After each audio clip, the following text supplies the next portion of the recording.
I like to treat these as a Q&A. We are your agony aunts and uncles for the next 30 minutes, and no question is too stupid. Whatever that thing is that you've always wondered, this is the time to ask. These are the people to ask. We're just going to talk through a sort of beginner's guide to getting your hands on your first electric car. Brands to look out for, brands to avoid, things to consider that you didn't have to consider when buying an ICE car, etc., and so forth. So, we're going to introduce ourselves. I've got a few questions written down, but at any time during this session, just head to one of the microphones if you have a question, and we'll do our best to answer it. If you're not able to stand, if you can't make your way to the microphone, then just raise your hand, and I'll bring one to you. Now then, Sandy Munro, who are you?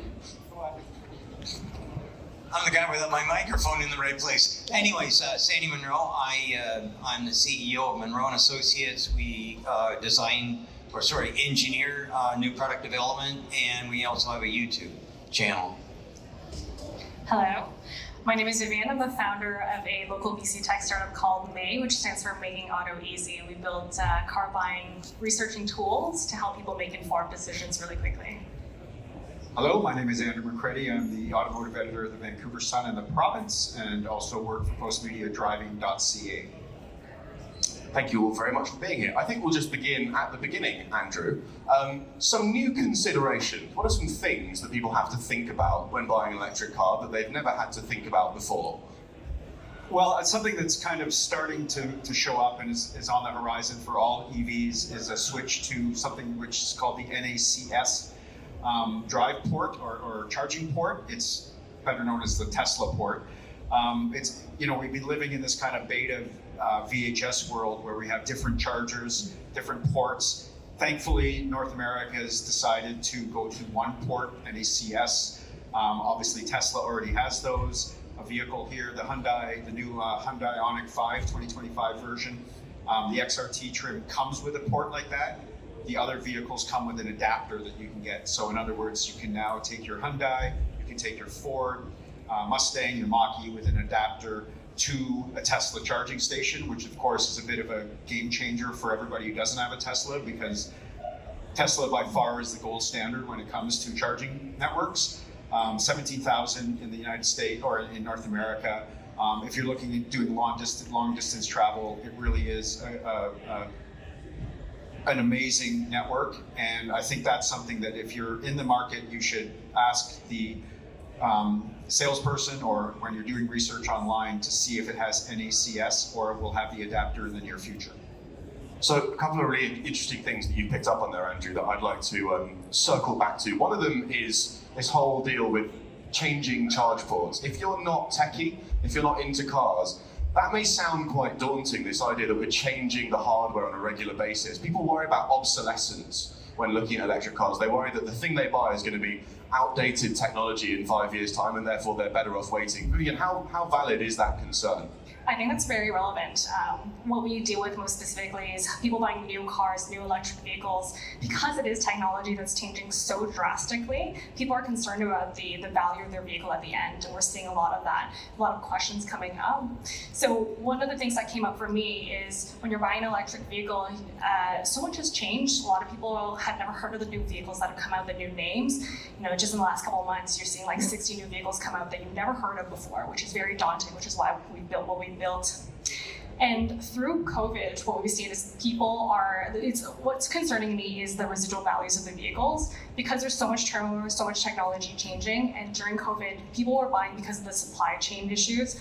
You're seeing people paying inflated prices, inflated interest rates. That's going to impact what your negative equity position is going to be like when you're financing a vehicle. So those are some of those things that are like top of mind for me. People understanding that you're getting your EV credit the first time, but not the second time that you're buying your vehicle. So when you come out of your contract, how is that going to impact when you're buying the same priced vehicle the second time? Your payments are going to drastically change because you paid more for interest. You're going to have a higher negative equity position, which means that the value of your vehicle is going to be lower than what you owe to the bank. And there's certain implications to that.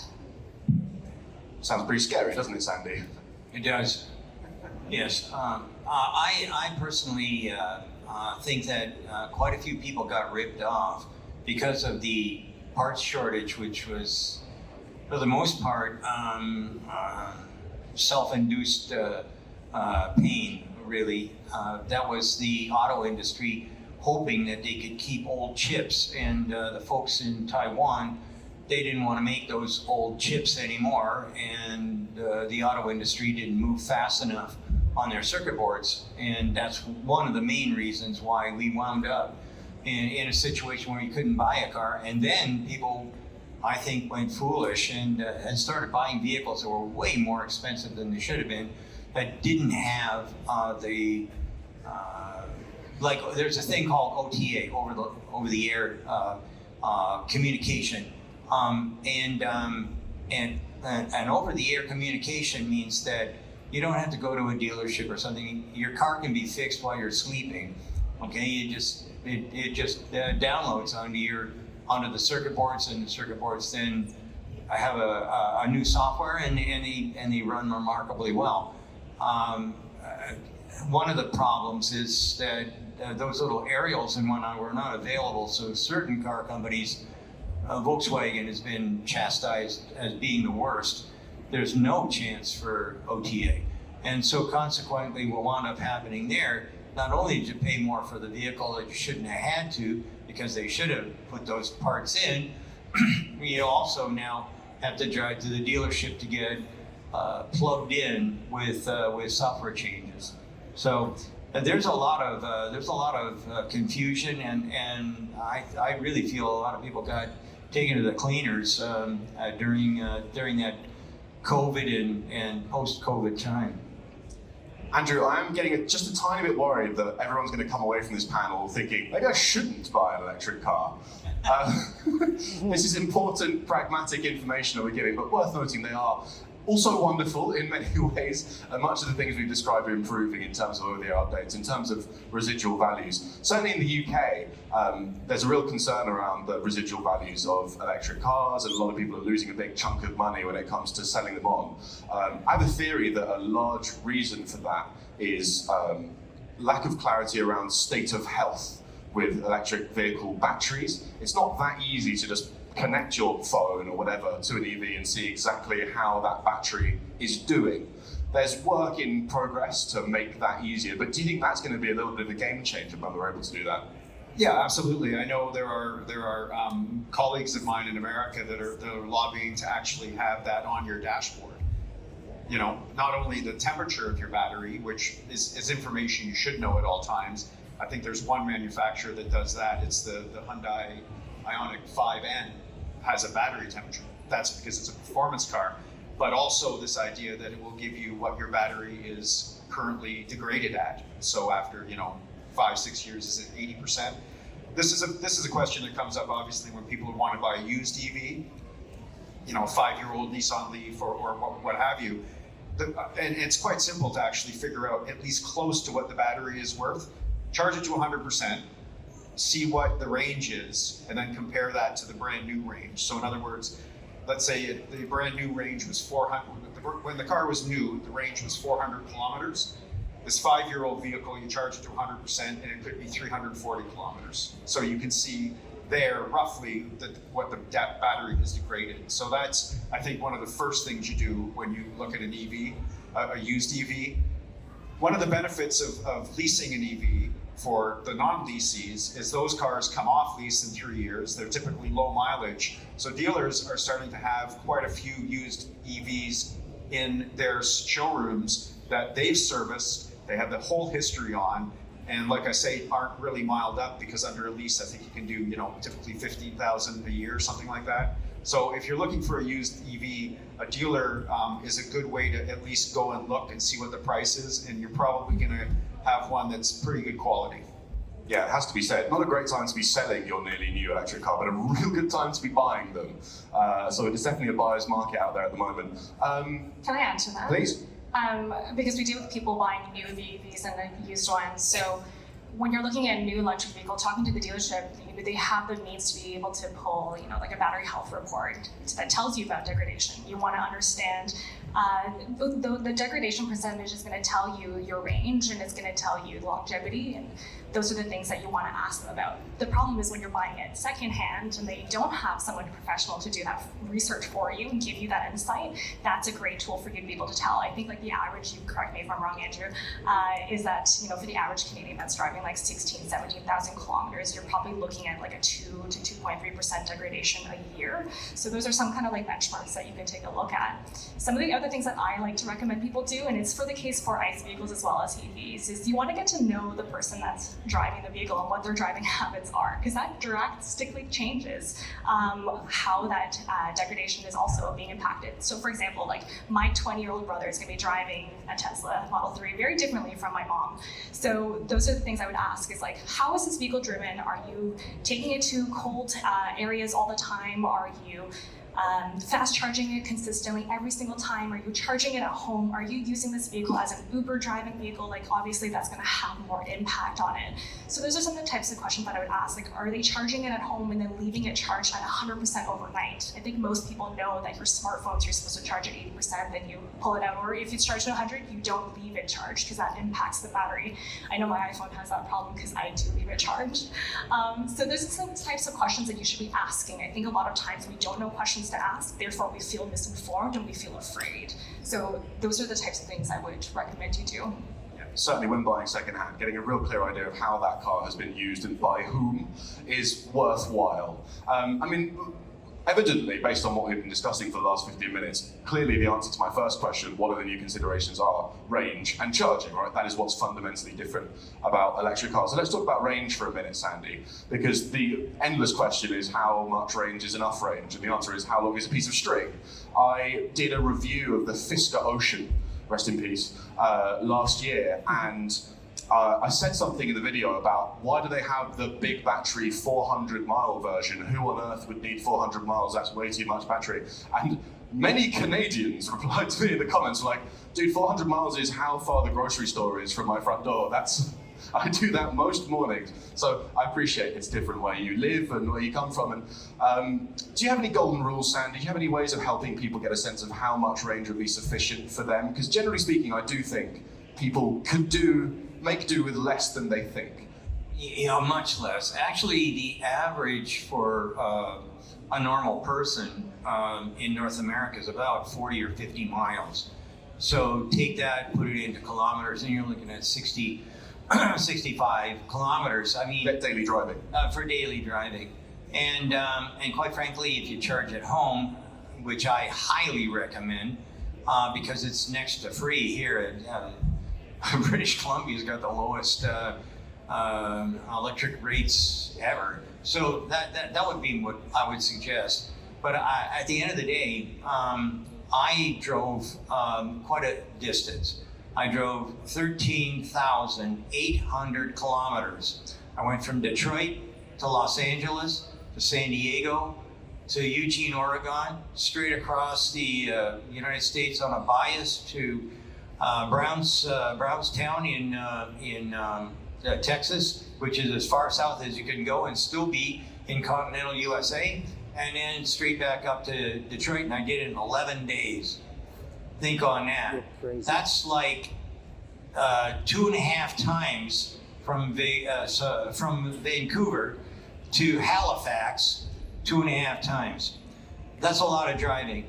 I never had anxiety, I never had anything, because we were driving a Tesla, and as you just heard, Canada's standardized on it, thank God. And that is, without a question of a doubt, the best charging system on the planet. And even when I was going the bias of the US, I had no problems finding charging stations. So for me, 400 miles, I'd have to have a bladder the size of that airplane in order to, you have to stop. You either you have to pee or you're gonna need something to eat. You can't. 400 miles is a long time. Yeah, that's a very encouraging story, certainly in terms of the state of the public charging network here in the US. I was really worried that the twist at the end of that story was going to be you were driving like a V8 Mustang the whole time. Vivian, you had something to add? To add to that, I guess outside of range, like my mom very concerned about range, but she drives like 10 kilometers back and forth to go to dim sum on Sundays. So like, you really have to think about your lifestyle. And some things are irrelevant. And I know that there's concerns like, well, what if we do drive to Whistler? Well, like, nice thing is that you didn't buy an electric vehicle 10 years ago before we had all the infrastructure. You can get there. And one of the things that I would recommend thinking about is like, when you're looking at the stats, you could look at the charging efficiency, how fast it can charge. Obviously the efficiency of how that battery is used up, but we know that there's differences between driving the summer versus the winter. But looking at perhaps for your lifestyle, having a smaller battery with a quicker charge versus a larger battery with a slower charge could be more relevant to you. So I think those are some of the questions to ask yourself. 100% agree. Let's take some questions from the audience. Hello, sir. So I got a couple of things to say. 2015, we drove a Tesla Model S from Vancouver to Halifax. That was challenging. Today, it's a piece of cake to drive anything across Canada because there's a lot more charging stations. You notice my hat says take a test drive. So those of you who haven't taken a test drive, go do it today. This is the best opportunity you're going to have to test drive a car with somebody sitting next to you that isn't going to specifically try and sell it to you, right? The other thing, speaking of buying electric cars in British Columbia, most people don't realize that the provincial government that's currently in power will allow you to buy that electric car without paying GST or without paying PST if you buy it privately from somebody who's put over 6,000 kilometers on it.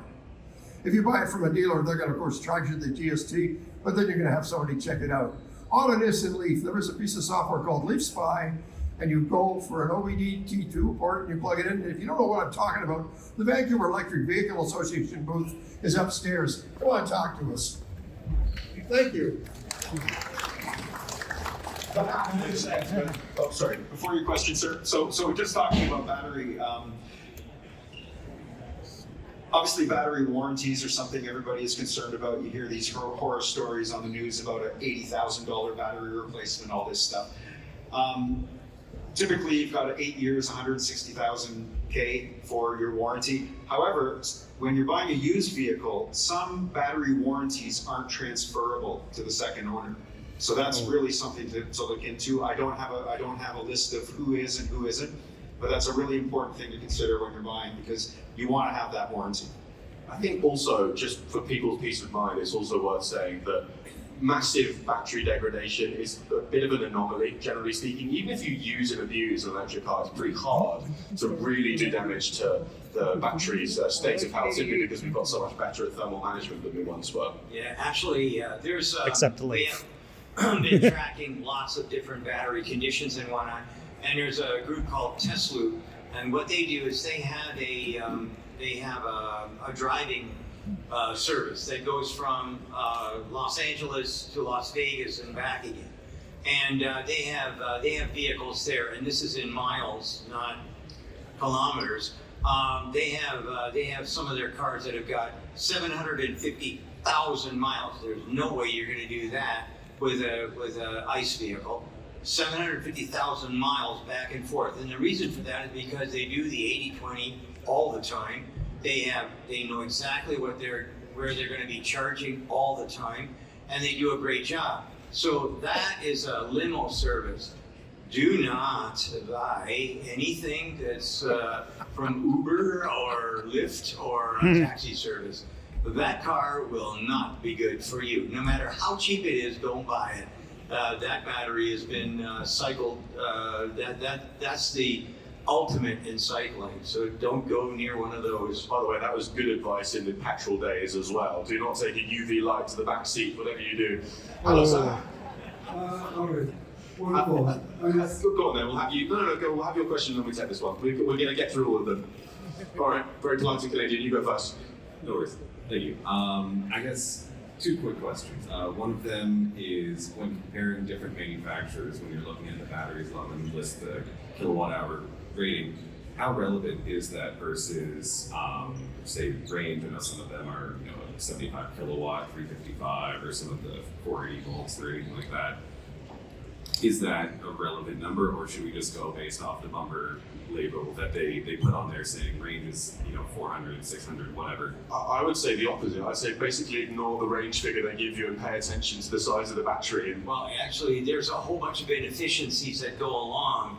So you can have a huge battery in a very inefficient car. So a good example is there's 5 things that you have to look at from an engineering standpoint. Number 1 is weight. How much does it weigh? Weight is a big deal. That's a killer of range. Next one is aero. How slippery is this vehicle? Next one is friction. Friction is a real big problem when you start. In fact, we've just started seeing that in some of the vehicles. We've taken apart a Hyundai, just recently a Honda, a Kia, and a Tesla. All of them have gone to ceramic ball bearings, and the reason for that is because of friction. And then the last one is efficiency.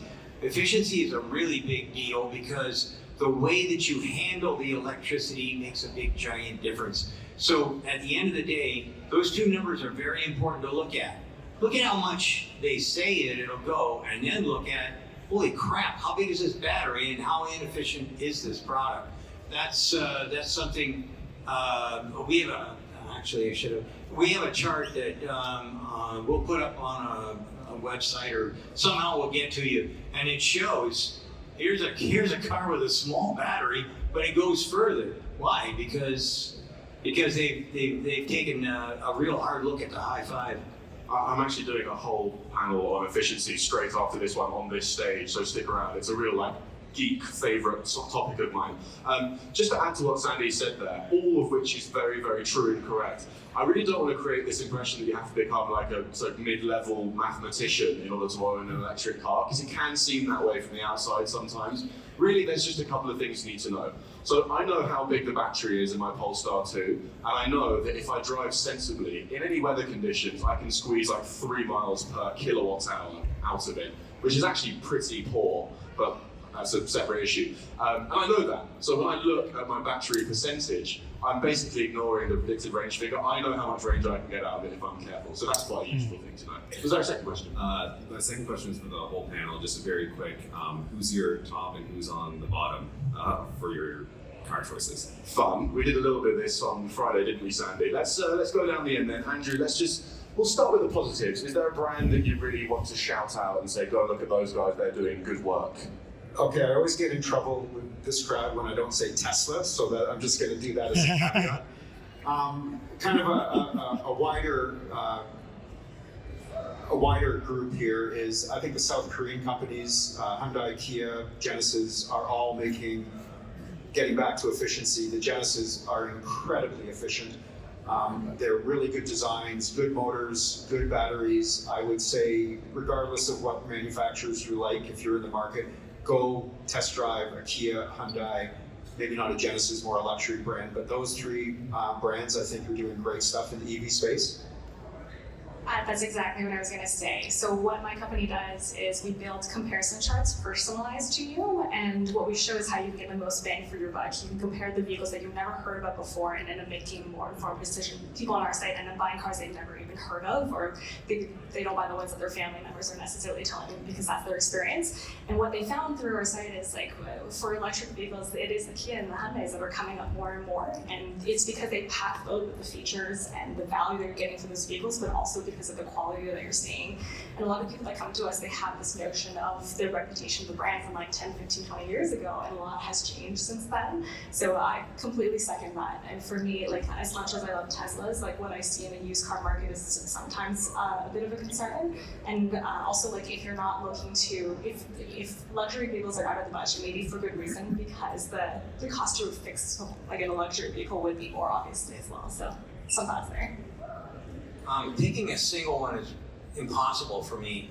If I was going to tell somebody, if somebody comes up to me and he said, I need a work truck, it's going to be a Lightning.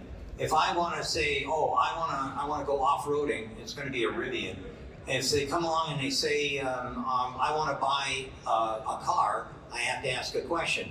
Do you want a high-tech car, or do you want to, have self-driving, or let's say self-driving? And I gotta say Tesla. However, if I'm looking for a vehicle that basically is going to give me everything I want and or need, not necessarily want, then Hyundai, Kia. Like I just said, we just tore apart Honda, Hyundai, and Kia, And all three of them have got a technology that I wasn't expecting, better than I expected, and they come in at a lot better price. So it's a clean sweep. My main piece of advice, people ask me about electric cars, I say, if in doubt, buy Korean. What they are doing is unbelievable at the moment. It's a really interesting story. If you look at where Kia and Hyundai were 10 years ago compared to the German old guard, the BMW, Mercedes, Audi trifecta, they've just been lagging behind them for their entire history. And they saw the transition coming, and they decided to use it as an opportunity. They said, we're going to get really good at these electric cars while everyone else drags their heels. And now they are really good at them. They're so good at them. They're so good at making them efficient and rangy that they're just busy like making them really cool and sexy now, while their rivals are still making the kind of beginner mistakes that we see brands make when they start building electric vehicles. So yeah, the Korean brands are on fire at the moment, I think it's fair to say. Hello, sir. Thank you. First of all, a big shout out to seasoned fellows here from the Electric Vehicle Association. 1988 is when these guys started to promote the electric transportation. And I've been to a few of these all-electric places. What I'm trying to say is, if I look around right now, the cars that we have as a choice, they're big, heavy, got lots of stuff in that we all don't need. A lot of fans. How many people here are city dwellers? All right. So what I just looked up is was it 15 years ago? 2009 is when Apple has the iPhone. Well, Mitsubishi had the Leaf. And that car had 63 horsepower, was able to go 100 kilometers. That's all we need. And now we're having Hummers and the Cybertruck. And yes, they're good cars, but we don't need them. So I think we're being taken hostage. And right now, VW, they've canceled that one. BMW, I'm looking upstairs, holy camoly. What is that? The BMW i7? This is like a 4-ton car? Who needs that? So my question to you guys is, what happens? Where are the small cars? Oh wait, the Chinese are making them, right? That's just a few kilometers east of Korea. Are there 100% tax on Korean cars? Are you Robert Llewellyn with a mask on? That is so something that he would say. I couldn't agree with you more, sir. I think we all share frustrations at the way that automotive brands are going about this. I think when electric cars first came along, we saw brands burying the costs of transition in their new models, right? You can make a fatter profit margin on a gigantic SUV with 11 touchscreens, so let's just build those first and then reluctantly work our way down the pecking order. It's even more annoying for you guys, by the way, because all the handful of small EVs that we get in Europe, you don't even get here. And I see all the comments from all of you guys on our videos saying, why on earth is this car not coming to North America? I think car brands sort of exploiting this narrative that Americans and Canadians just love giant trucks and wouldn't be interested. But the truth is, Sandy, as that gentleman quite eloquently put it, if they don't build them, someone else will before long. Well, I'll tell you what, how many people here know that the United States and Canada is going to put up a giant wall? We're going to keep those Chinese guys out. How many people know that? Yeah, well, guess what? You have been hoodwinked. I am old, and I remember the same discussion. We're going to keep those Japanese guys out. We had a war with them. On and on and on. And how long did it take? 5 years. And in 5 years, my dad went from, I'm never going to ever have one of those rice burners to, you know, I love my Toyota. And that's exactly what's going to happen. You mentioned the 80s. I'm going to go back to the 60s. In the 1960s, General Motors owned 60% of the market in North America. What do they own now? 15 on a good day. Okay, so we're going to see, regardless of what all those politicians have to say in DC or in Ottawa, it's going to come, and it's going to come through Mexico, because we're going to be having here folding our arms. And I watched the exact same thing happen in the late 60s, early 70s, when the Japanese cars started to show up. They were cheaper, they were smaller, they were well made, and they came in, they do everything you want, especially if you're living in a city. At the end of the day, yak, yak, yak, they're politicians, everybody will forget in 2 weeks. So you're absolutely correct, sir. Yeah, we're a little bit ahead of the curve relative to you guys in terms of uptake of Chinese electric cars, and we saw the same thing play out.